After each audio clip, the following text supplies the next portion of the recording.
राहुल गांधी। हंसी आती है ना ये नाम सुनकर। अपना भारत 200 साल गुलाम रहा।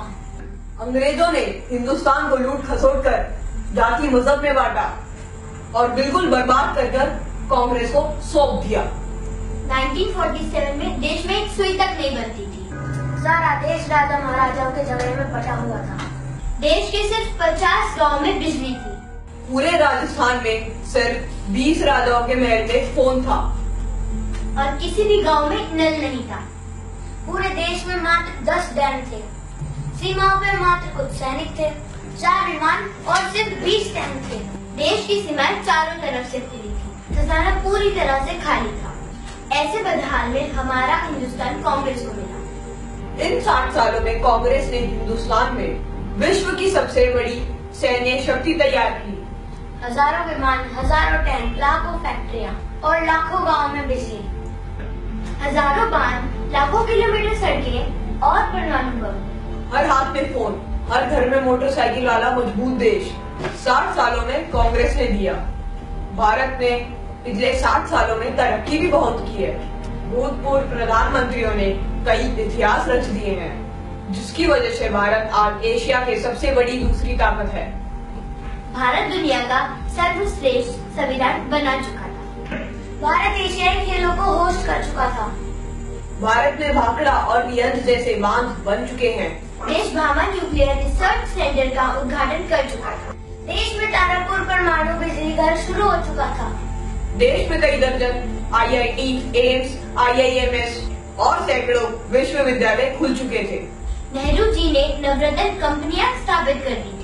कई साल पहले भारतीय सेना ने पाकिस्तान के सैनिकों को लाहौर के अंदर घुसकर मारा था और लाहौर पर कब्जा भी कर लिया था। पंडित नेहरू पुर्तगाल से जीतकर गोवा को भारत में मिला चुके थे। नेहरू जी ने इंडियन स्पेस रिसर्च ऑर्गेनाइजेशन की शुरुआत कर दी। भारत में श्वेत क्रांति की शुरुआत भी हो चुकी है। देश में उद्योगों का जाल बिछ चुका था। इंदिरा जी पाकिस्तान के 2 टुकड़े कर चुकी थी। पाकिस्तान 1 लाख सैनिकों और कमांडरों के साथ सरेंडर कर चुका था और तब भारत में बैंकों का राष्ट्रीयकरण हो चुका था। इंदिरा जी ने सिक्किम को देश में जोड़ दिया।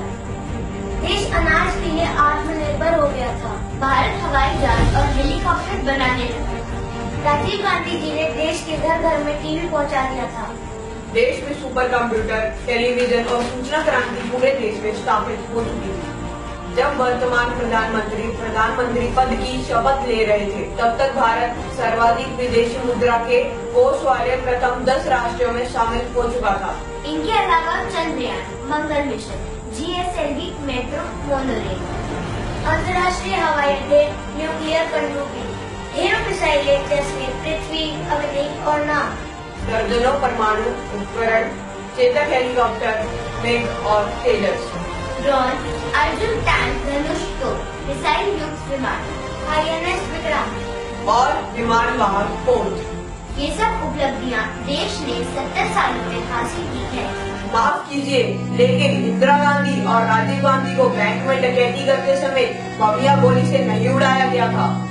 देश विरोधी ताकतों ने उनकी हत्या की थी। और राहुल गांधी उसी परिवार से आते हैं। सोनिया गांधी को विदेशी कहकर उन पर हंसते हो। खैर, जब आप महात्मा गांधी जी पर हंस सकते हो, तो ये गांधी क्या चीज है। हमें अपने इस हिंदुस्तान पर गर्व है। जय